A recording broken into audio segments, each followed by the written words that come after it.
बिस्मिल्लाहिर्रहमानिर्रहीम, अस्सलाम वालेकुम। आप देख रहे हैं स्पोर्ट्स फ्लिक्स, मैं हूं हमजा शफीक। तो जनाब, बांग्लादेश वर्सेस पाकिस्तान सीरीज़ का आगाज़ होने जा रहा है। बांग्लादेश की नेशनल टीम इस वक्त लाहौर कज़ाफ़ी स्टेडियम में प्रैक्टिस सेशन में मसरूफ़ है और आज से 3 दिन बाद इस्लामाबाद जाएगी और वहाँ से 21 अगस्त से पहले टेस्ट मैच का आगाज़ होगा। दूसरी जानिब हमने देखना है कि Bangladesh A versus Pakistan shine का जो मैच चल रहा है 367 फॉर 4 पाकिस्तानी के, इससे पहले 122 पर तमाम बांग्लादेशी ए टीम जो है वो आउट हो चुकी थी। 177 रन बनाकर टॉप स्कोरर रहे उमर अमीन और इसके साथ साथ इस टीम के कप्तान सऊद शकील और नेशनल टीम के वाइस कप्तान सऊद शकील ने 76 रन की इनिंग्स खेली है। और कल हमने साइम अयूब के बारे से डिस्कस किया था कि बहुत सी अपॉर्चुनिटीज उसको मिल चुकी लेकिन उस तरह से एग्जीक्यूट नहीं कर पा रहे। थोड़ी सी बात करें जी मुश्ताक अहमद जो कि बॉलिंग कोच है बांग्लादेश के, कबल हमने देखा कि वो जिम्मेदारियां जो वो इंग्लैंड के एज स्पिनर बॉलिंग कोच फ़राइज़ सरंजाम दे चुके थे, लेकिन अब जो है वो बांग्लादेश के साथ उनकी जिम्मेदारियां हैं। और उन्होंने आज एक प्रेस कॉन्फ्रेंस की है। कॉम्बिनेशन के बारे में पूछा गया, उन्होंने कहा कि सारी चीज़ें मुझे पता है लेकिन कॉम्बिनेशन ऑन डे डिसाइड किया जाएगा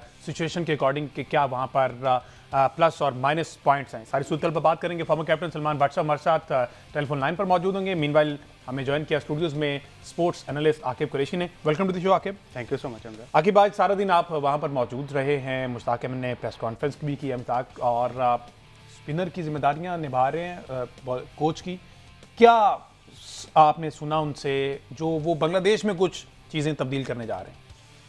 देखिए हमसा, मुश्ताक अहमद जो है वो स्पिन बॉलिंग कोच बने बांग्लादेश के लिए इस टूर के लिए सिर्फ। अभी आगे जो इंग्लैंड इंडिया जाना है बांग्लादेश ने, उसके लिए अभी इनका एग्रीमेंट नहीं हुआ, लेकिन ज़्यादा चांसेस है कि बांग्लादेश के खिलाफ जो इंडिया के खिलाफ सीरीज़ खेलनी है उसमें भी ये स्पिन बॉलिंग कंसल्टेंट ही जाएंगे। अच्छा, एज मेंटोर हैं या प्रॉपर बॉलिंग कोच? नहीं, ये एज अ स्पिन बॉलिंग, क्योंकि यूजुअली हमने देखा ना जिस मुल्क में जाना होता है वो टीम वहाँ के किसी को मेंटोर रखती है हिसाब से रहती है, क्योंकि बांग्लादेश का टूर आगे जो है वो ज़रा खतरनाक है। इंडिया का फिर एशिया पाकिस्तान है, पाकिस्तान के बाद इंडिया है, फिर उसके बाद वेस्ट इंडीज़ जाना है। तो इंडिया तक टूर तक तो ऑब्वियसली ये साथ ही रहेंगे, लेकिन बड़ा सरप्राइजिंग लगा मुशी भाई को जो है एक दफ़ा दोबारा हमारे खिलाफ जो है कोचिंग करते हुए। प्रेस कॉन्फ्रेंस की काफ़ी इंपॉर्टेंट बातें की थी उन्होंने, और ऑब्वियसली वही बातें की जाती हैं जो कि एक कोच को करनी भी चाहिए अपनी टीम को बकअप करने के लिए, चाहे उनकी टीम की परफॉर्मेंस जिस तरह की मर्जी है।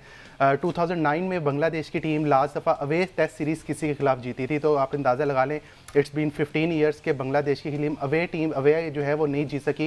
इनके मैचेस हुए अफगानिस्तान के साथ, बांग्लादेश के खिलाफ, उसके जिम्बाब्वे के साथ, उसमें कहीं ये कामयाब ठहरे, लेकिन टॉप 10 पोजीशंस रैंकिंग में वेस्ट इंडीज़ की टीम थी जो लास्ट टाइम इनसे हारी थी। अदरवाइज इनका ट्रैक रिकॉर्ड बहुत ही बुरा है। मुश्ताक अहमद ने जब इनके जो है बॉलिंग की बात की तो उन्होंने यही कहा कि हमारे पास बॉलिंग का भी सारा जो फैसिलिटीज़ हैं, वैरायटी हैं, वो सारी अवेलेबल हैं। अगर फास्ट बॉलिंग कंडीशंस बनाते हैं तो हमारे पास तस्कीन अहमद है, शरीफुल इस्लाम है, उसके बाद नईम हसन है, उसके बाद एक और खालिद महमूद हैं। तो हमारा उनका बॉलिंग फास्ट बॉलिंग अटैक भी अच्छा है बकौल मुश्ताक अहमद के। और उनका साथ ये भी कहना था कि अगर स्पिन बॉलिंग कोच में हमें फंसाने की, स्पिनिंग जाल में फंसाने की कोशिश करता है पाकिस्तान, तो उसके लिए फिर हमारे पास शाकिबुल हसन है, तेजुल इस्लाम है, और मेहदी हसन मिराज हैं, नईम हसन है, तो हमारे पास स्कोर अच्छा है।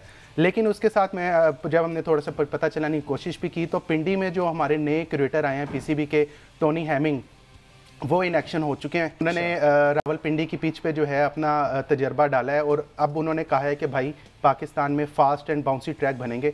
ये जो ड्रॉ की तरफ हमारे टेस्ट टीम जाती है ना, वो नहीं अब होगा, अब बाउंसी विकेटें बनेगी। तो खबर यही आ रही है कि पिंडी का जो टेस्ट होगा, पिंडी की विकेट जो होगी वो ज़रा बाउंसी होगी। तो उसके हिसाब से पाकिस्तान की टीम मैनेजमेंट ने जो है, फिर उसके बाद हमने टीम मैनेजमेंट में अपने ज़रा घोड़े दौड़ाए तो वहाँ से पता चला जी कि 3 फास्ट बॉलर के साथ पाकिस्तान जाने की तैयारी कर रहा है। ऑब्वियसली शाहीन शाह अफरीदी तो हैं ही, नसीम शाह भी ऑब्वियस हैं क्योंकि उनको कम बैक ही इसलिए कहा है कि उनको खिलाना है। अब टाई पड़ी हुई है मोहम्मद अली के दरमियान और मीर हमजा के दरमियान, क्योंकि दोनों ही एक तरह के बॉलर हैं, बस डिफरेंट क्या है कि मीर हमजा लेफ्टी हैं, मोहम्मद अली राइटी हैं। दोनों की पेस भी एक जैसी है, दोनों सीम भी अच्छा करते हैं, कंडीशंस को भी अच्छा यूज़ करते हैं। ज़्यादा चांसेस यही हैं कि मीर हमजा के साथ जाएंगे। उन्होंने परफॉर्म भी किया ये साइड मैच जो चल रहा है। बिल्कुल, तो वो ज़्यादा जाएंगे। इब्रार अहमद क्योंकि हमारे लॉनली स्पिनर हैं, वो सारा दारोमदारी उन पे है। उसके साथ Salman Ali Agha part time off spinner करेंगे थोड़ी सी। अच्छा, लेकिन ये कॉम्बिनेशन देख के आपको लगता है कि फास्ट ट्रैक की तरफ ही जा रहे हैं जो क्रिएटर आपने बताया? बिल्कुल फास्ट ट्रैक की तरफ ही जा रहे हैं। इससे पहले जो पिंडी स्टेडियम, पिंडी विकेट पर एक टैग लगा था, इसे फ्लैट सरफेस कहा जाता था, फटा विकेट कहा जाता था, और हाई स्कोरिंग मैच यहाँ पे हुआ करते थे। डीमेरिट पॉइंट भी मिला जो कि बाद में वापस ले लिया गया। तो फिर ये इतिहास बदलने जा रहा है, इंटायरली चेंज करने जा रहे हैं। देखें, होना चाहिए, ये होना चाहिए। अगर इसको इम्प्लीमेंट करते हैं और इम्प्लीमेंट करने के बाद इसको परसू करते हैं तो ये लाजमी है, specially for our test revival, हमारी टेस्ट क्रिकेट की रिवाइवल के लिए बहुत ज़रूरी है। क्योंकि हमने देखा है कि पाकिस्तान में अमूमन फ्लैट ट्रैक्स बनते हैं जहाँ पर स्कोर ज़्यादा से ज़्यादा होता है, फिर एंड पे कहीं चौथे दिन के तीसरे सेशन में जाके या 5वें दिन जाके विकेट थोड़ा सा ब्रेक होना शुरू होता है, तो वहाँ पे जो है बॉलर्स को हेल्प मिलती है। लेकिन यहाँ पर अब टोनी हेमिंग ऑब्वियसली बांग्लादेश के भी जो है वो चीफ क्यूरेटर रह चुके हैं। इन्होंने आईसीसी का दुबई स्टेडियम जो है वो भी इन्होंने चीफ क्यूरेटर वहाँ पे रह चुके हैं, आईसीसी में भी जिम्मेदारी दे चुके हैं, निभा चुके हैं। तो ऑब्वियसली एक अच्छे की उम्मीद है।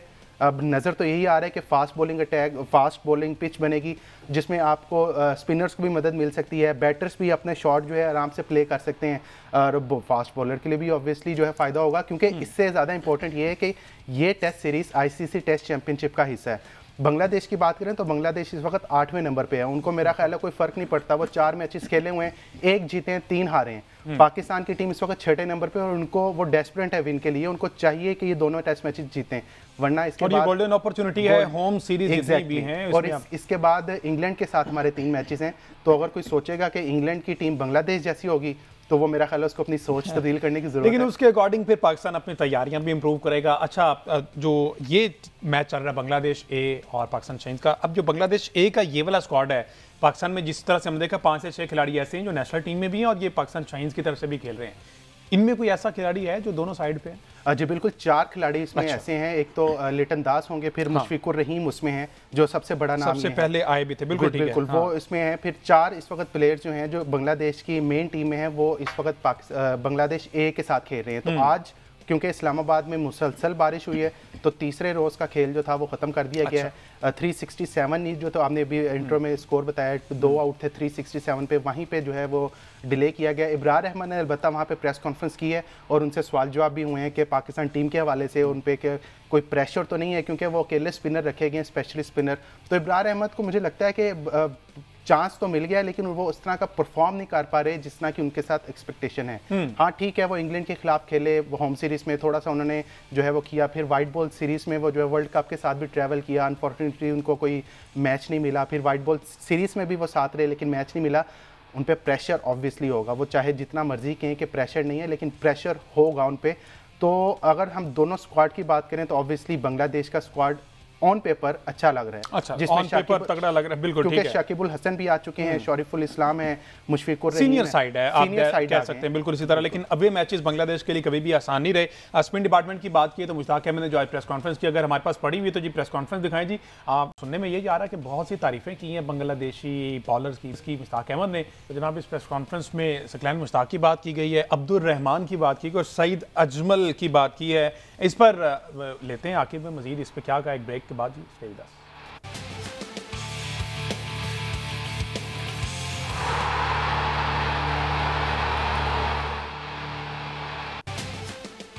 वेलकम बैक जी। ब्रेक पे जाने से पहले बात हो रही थी मुश्ताक अहमद की प्रेस कॉन्फ्रेंस के हवाले से, उसमें कुछ पाकिस्तानी स्पिनर्स की बात की उन्होंने और कहा है कि पाकिस्तान को इनसे, इनकी अहलियत से, काबिलियत से फ़ायदा उठाना चाहिए। आकिब मजीद इस प्रेस कॉन्फ्रेंस में क्या कहा गया, क्योंकि सईद अजमल का नाम लिया, अब्दुल रहमान का नाम हमने बड़ा सुना कि ये हमें टैलेंट जो है वो ज़ाया नहीं करना चाहिए था, इससे इस्तेफादा हासिल करना चाहिए।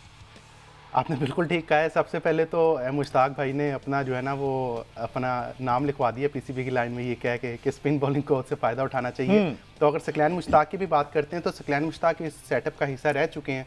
सईद अजमल की बात करें वो भी सेटअप का हिस्सा रह चुके हैं। अब्दुल रहमान जो आपको पता है, फिर हमारे जो पॉलिसी मेकर्स हैं वो कहते कुछ और हैं करते कुछ और हैं, उनको ख़वातीन क्रिकेट के साथ लगाया हुआ है, तो उनको सारों को यूटिलाइज़ किया हुआ है। लेकिन हमारा सिस्टम क्योंकि क्रिकेट बोर्ड का ऐसा है कि हम किसी एक प्लेयर के साथ ऑन लॉन्गर रन नहीं चलते, या जब सिस्टम चेंज होता है तो फिर नया सिस्टम जो है वो अपने पसंद के बंदे लाते हैं। तो ये तमाम जो मुश्ताक भाई ने बात की है बड़ी अच्छी बात की है, इनसे हमने फ़ायदा उठाना चाहिए, लेकिन उठाना चाहिए, हम उठा नहीं रहे। तो यहाँ पे मेरा ख्याल है सिस्टम को ही देखना चाहिए कि क्या करेंगे, क्योंकि अब सारी जो क्रिकेट के मामला हैं वो तो आगे वकार यूनुस के हाथ में, जिस तरह वो डायरेक्टर क्रिकेट बना दिए गए हैं, सारे क्रिकेट के मामला उनके हाथ में रख दिए गए हैं।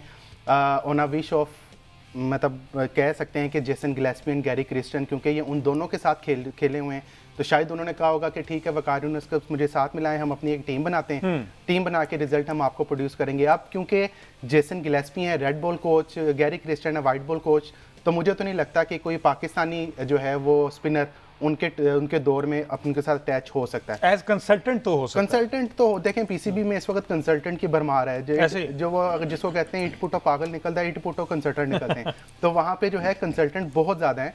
हो सकता है कि वेरी करें सीरीज टू सीरीज, बांग्लादेश के खिलाफ किसी और को रख लें, इंग्लैंड के खिलाफ किसी और को रख लें, फिर नेक्स्ट सीरीज जो है ऑस्ट्रेलिया वाली वहाँ पे किसी और को रख लें, लेकिन ज़्यादा यही नज़र आ रहा है कि मेरा नहीं ख्याल किसी पाकिस्तानी क्रिकेटर को मौका दिया जाएगा। मुश्ताक भाई की बात बिल्कुल दुरुस्त है कि हमें अपने साबिक क्रिकेटर्स के तजर्बे से ऑब्वियसली फ़ायदा उठाना चाहिए, लेकिन it's up to policy makers कि वो वहाँ पर बैठ के क्या सोच रहे हैं और उन्होंने कैसे चीज़ों को लेके चलना है, उन्होंने लॉन्गर रन चलना है या बस ठीक है एक सीरीज़ करके या परफॉर्मेंस अच्छी नहीं हुई तो हम उसको साइड पर हटा दें। सकलैन मुश्ताक की अगर उन्होंने बात की है तो नो डाउट उनकी एबिलिटी से, उनके एक्सपीरियंस से कोई जो है वो इनकार नहीं कर सकता। उन 2022 में हम उनकी कोचिंग में फाइनल में पहुंचे, बेशक वो जो है कुदरत का निज़ाम था जो उन्होंने बात की थी, लेकिन फिर भी पहुंचे तो सही ना। लेकिन सकलैन मुश्ताक की ऑब्वियसली उनके तजर्बे से हमें फ़ायदा उठाना चाहिए। जब इंग्लैंड वाले हमारे बॉलर्स से फ़ायदा उठा सकते हैं तो फिर हम नहीं उठा रहे, इसका मतलब हम कहीं ना कहीं लैग कर। डेफिनेटली। अच्छा, आखिर बात की आपने ज़रा मैनेजमेंट के हवाले से, तो दोबारा से जनाब जो जिम्मेदारियां हैं मैनेजर की वो नवीद अकरम चीमा साहब को दे दी गई हैं। क्या फ़र्क आप देख रहे हैं आएगा इससे पहले जो मैनेजर थे अब ये, क्योंकि ये इससे पहले भी जिम्मेदारियाँ ये फ़राइज़ सर अंजाम दे चुके हैं? देखिए हमजा, बात फिर वही जिसना भी हम कह रहे थे सिस्टम की, हम घुमा फिरा के एक ही बंदे के पास हमारे स्लॉट में 3, जो सलमान भाई बात करते हैं कि हमारा ग्रुप 15-20 बंदों का है, उस 15 के 20 के दरमियान ही हम घूमते हैं, हम 21वें बंदे पे नहीं जाते। हम ट्राई नहीं करते कि 21वां बंदा ट्राई करें ताकि हमें कुछ नया जनरेट हो, हम रिस्क नहीं लेते। अब मैनेजमेंट में भी वही वाला सीन चल रहा है कि वही घूम फिर आके नवीद अकरम चीमा साहब का नाम आ गया है, उनको बना दिया गया है, साबिक चीफ सेक्रेटरी रह चुके हैं, पहले भी पाकिस्तान क्रिकेट बोर्ड के साथ रह चुके हैं, अभी रिसेंटली ज़का अशरफ के दौर में जो है वो जो है टीम मैनेजर, उसके साथ जो इनके सिक्योरिटी मैनेजर बनाए गए थे। लेकिन क्या इनके साथ भी वही होगा कि अगर हम बांग्लादेश के खिलाफ खुदा ना खास्ता फेल हो जाते हैं या इंग्लैंड के खिलाफ हम फेल हो जाते हैं तो फिर इनको हटा दिया जाएगा, या फिर वही एक रिपोर्ट तलब की जाएगी जिसमें एक सीनियर टीम मैनेजर बना दे, सीनियर टीम मैनेजर कहेगा कि मेरे साइन के बगैर ये रिपोर्ट पेश की गई थी। मंसूर राना और वहाब रियाज की मैं बात कर रहा हूँ कि मंसूर राना साहब जो कि मैनेजर थे साहब उनकी रिपोर्ट पेश हुई वर्ल्ड कप के हवाले से, तो वहाब रियाज जो कि सीनियर टीम मैनेजर थे ऑब्वियसली उनके साइन नहीं थे, मीडिया पे कुछ और खबरें चली कि उनके भी साइन थे, उनके साइन नहीं थे। तो क्या इनके साथ भी वैसा होगा? क्योंकि ये एक जो है वो ब्यूरोक्रेट हैं, नवीद अकरम चीमा साहब साबिक चीफ सेक्रेटरी भी रह चुके हैं, बड़े स्ट्रिक्ट किस्म के हैं, डिसिप्लिन पे कोई समझौता नहीं करते, लेकिन क्या ये हमारे प्लेयर्स को काबू कर सकेंगे? क्या बाबर आजम को, शाहीन अफरीदी को काबू कर सकेंगे? ये एक सवालिया निशान। अच्छा, वैसे क्या रोल क्या होता है? आम पब्लिक जानना चाहती है टीम मैनेजर का रोल क्या है? वैसे बहुत तगड़ी पोस्ट है ये, तमाम क्रिकेटर्स इनके अंडर आते हैं, चाहे वो कप्तान है चाहे जो मर्जी है, इनका रोल बेसिकली क्या है? देखिए हमजा, मैनेजर का बेसिकली रोल होता है out of the field, of field जो एक्टिविटीज़ हैं उसको मैनेज करना। अगर आपने किसी जगह पे किससे मिलने जाना है, किसी पार्टी में जाना है, कहीं भी जाना है, आपने किसी कुछ भी करने जाना है तो वो मैनेजर के थ्रू होता है। अब आपने जिस तरह वर्ल्ड कप के दौरान सुना होगा कि न्यूयॉर्क में जो हमारी टीम बाहर सैर सपाटे करती रही, डैलस में करती रही, तो उसमें वहाब रियाज साथ थे क्योंकि वो सीनियर टीम मैनेजर थे। सीनियर टीम मैनेजर के थ्रू ही सारे कुछ जाते हैं। आप इन शॉर्ट वो टीम का बाप होता है कि बाप ने सारी डीलें डन करवानी होती है, मार्केटिंग मैनेजर भी वही होता है, उसके थ्रू ही डील डन करवानी होती है। तो ऑब्वियसली वहाँ पे एक स्ट्रिक्ट बंदा चाहिए होता है, और वो स्ट्रिक्ट बंदे, ये नवीद अकरम चीमा साहब का रिकॉर्ड है कि ये काफ़ी स्ट्रिक्ट हैं और लड़कों को अप टू द डिसिप्लिन रखते हैं, इनको हैंकी बैंकी नहीं करने देते। लेकिन बात फिर वही आ जाती है, क्योंकि अभी रिसेंट पास्ट में हमारे जो वाक़यात हुए हैं उस पर जो एक सर्जरी होनी थी वो सर्जरी कहीं हवा में गुल हो चुकी हुई है, तो उस पे कुछ ऐसा नहीं हुआ। तो अब देखते हैं इस पे भट्ट साहब का भी कमेंट ले लेते हैं। भट्ट साहब ने हमें ज्वाइन कर लिया है। Welcome to the show Bhatt साहब, अस्सलाम वालेकुम। वालेकुम अस्सलाम, बहुत शुक्रिया हमजा। सलमान भट्ट साहब, ये कुछ स्टाफ की खबरें सामने आई हैं जिसमें जनाब मंसूर राना की जगह अब नवीद अकरम चीमा को दोबारा अपॉइंट कर लिया गया है और अजहर महमूद फिर से असिस्टेंट कोच हैं। अभी आकिब से यही बात हो रही थी कि वही जो आप कहा करते हैं 15-20 लोग हैं, घूम फिर के उन्हीं वही चेहरे हम वापस लाते हैं, 21वें बंदे पे जाने की जहमत नहीं करते। समझते हैं आप 21वां बंदा है ही कोई नहीं कोई? देखिए, अनफॉर्चुनेटली पाकिस्तान है इसी तरह के, जैसे एक दायरा बना हुआ और उसमें बार बार एक बंदा अंदर आता है, वो ड्रिबलिंग शुरू करता है, उससे बॉल छूटती तो दूसरा शुरू करता है और उस दायरे के बाहर लगता है जैसे कोई और है ही नहीं। सो आई डोंट नो, मतलब मैनेजमेंट एक ऐसी चीज है, स्पेशली जो टीम मैनेजर होता है, कि अगर वो अच्छा है, प्रोफेशनल है और उससे टीम के साथ डिसिप्लिन के मामला ठीक है तो फिर आप उनके साथ लंबा चलते हैं। देखिए, वो इसलिए नहीं होता मैनेजर के वो क्रिकेटिंग अफेयर्स को डील कर रहा हो, he is there to manage different affairs. तो इतनी फ्रिक्वेंसी से चेंजेस दुनिया में कहीं नहीं होते जिस तरह पाकिस्तान में होते हैं। और चूंकि ये एक लीडिंग पोजीशन है ऑन टूर, तो जब ये बार बार चेंज होती है ना तो इट्स अ रॉन्ग मैसेज, ठीक है, फ्रॉम टॉप टू बॉटम। तो अनफॉर्चुनेट है, अब क्या करें, सिस्टम ही इधर ये चल रहा है और ऐसा ही हो रहा है। हम तो उस पर डिस्कशन कर सकते हैं। मैंने तो कल भी एक जगह कहा है कि अगर चीमा साहब अच्छे हैं, मैं तो उनके साथ वक्त नहीं गुजरा हुआ, लेकिन इफ ही इज गुड तो फिर उनको रहने दिया जाए। वो बेचारे एक सीरीज में होते हैं, एक में नहीं होते, एक में होते, एक में नहीं होते। इसी तरह अगर मंसूर भाई ने अच्छा काम किया, 2 साल आपने रखा, जाहिर अच्छा किया होगा, तो अगर उन्होंने अच्छा काम किया तो वो क्यों बदले गए, ठीक है। तो यहाँ का जो हमारा प्रॉब्लम है ना, वो प्लेयर से लेकर ऑफिशियल तक वो यही है कि ना आने का पता क्या आया क्यों है, ना जाने का पता कि जा क्यों रहा है। अच्छा सलमान भाई, आपसे सवाल करना चाहूंगा, ये इस पोस्ट पे जो है वो क्या एक क्रिकेटर को ही होना चाहिए या किसी एडमिनिस्ट्रेटर को होना चाहिए, जो ज्यादा सूटेबल, किसको ये सूट करती है पोस्ट? देखिए, अगर इस पे आपने किसी क्रिकेटर को रखना है तो फिर he should be very well rehearsed with the language and also the laws and the law of the land. वो एक मतलब एक आप कह लें कि पढ़ा लिखा और विजनरी और जनरल नॉलेज उसकी बड़ी स्ट्रांग हो और उसकी जो कम्युनिकेशन है, ठीक है, वो बड़ी स्ट्रांग हो, तो आप उनको जरूर रखें। अब it doesn't have to be a player, वो एक प्लेयर होना उसका लाजमी नहीं है, ठीक है। चीमा साहब प्लेयर नहीं है, वो तो शायद चीफ सेक्रेटरी पंजाब थे।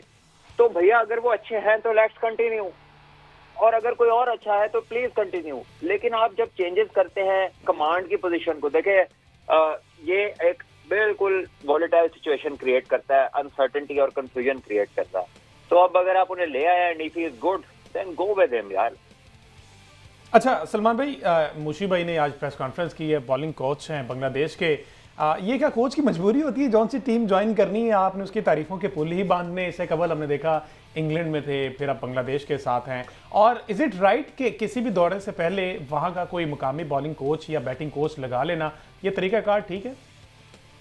देखिए, ये एक पुरानी प्रैक्टिस है। बहुत सारी जो टूरिंग साइड्स हैं वो जिस कंट्री में जाती थी, वो वहां का एक बंदा टीम के साथ एंगेज कर लेते थे, जो उनको फर्स्ट हैंड इंफॉर्मेशन मिल जाती थी। बिल्कुल एज मेंटोर, बिल्कुल ठीक है, एज अ मेंटोर या as batting consultant, bowling consultant, इसमें कोई हर्ज नहीं है और ये होता आ रहा है दहाइयों से ये चीज, ठीक है, लेकिन इसमें कोई हर्ज नहीं है। बट जो दूसरी बात है तारीफों की, वो तो एक ऐसा लगता है कि एक नॉर्म बन गया कि अगर आप तारीफ करेंगे तो आप सिस्टम का हिस्सा रहेंगे। अगर आप हर चीज को अच्छा की खबर देंगे, अच्छा, और मजे की बात यह है कि as soon as you are not part of the system, the whole mindset changes, वो सारी तस्वीर ही बदल जाती है। बिल्कुल। सो अगर तो तारीफ सच्ची है तो फिर तारीफ ही रहनी चाहिए, और अगर तारीफ सिर्फ इसलिए कि आप काम पर हैं तो फिर वो पता लग जाता है जब वो बदलती है। तो ये एक स्टाइल क्रिएट हो गया जिससे ना समझ ले कि लोग ये समझते हैं, मैं मुशी भाई की बात नहीं कर रहा, उनका एक वैसे भी स्टाइल है कि वो हर चीज को ही नियरली अप्रिशिएट्स एवरीथिंग, ठीक है, और thankfulness is something different. But अगर आप हर चीज की तारीफ करते हैं तो इट्स नॉट पॉसिबल कि हर चीज ही तारीफ के काबिल हो, ठीक है, और स्पेशली इस दौर के अंदर। बहरहाल ये एक नॉर्म इसलिए समझ लिया गया कि शायद इससे जो है ना आपकी जगह सिक्योर होती है। बिल्कुल, और वैसे भी अमूमी तौर पर यही समझा जाता है कि चढ़ते सूरज को सलाम करना चाहिए, जहां से पैसा आ रहा है उनकी थोड़ी सी तारीफें करना बनती हैं। बहरहाल ये सिर्फ मुशी भाई के लिए नहीं, ओवरऑल ये एक अलमिया है हमारा। बहरहाल फॉर्मर कैप्टन सलमान भट्ट साहब हमारे साथ टेलीफोन लाइन पर मौजूद थे, आपका भी शुक्रिया, और आकिब ने स्टूडियोज में ज्वाइन किया। आकिब कुरैशी, आपका भी शुक्रिया आज के शो से।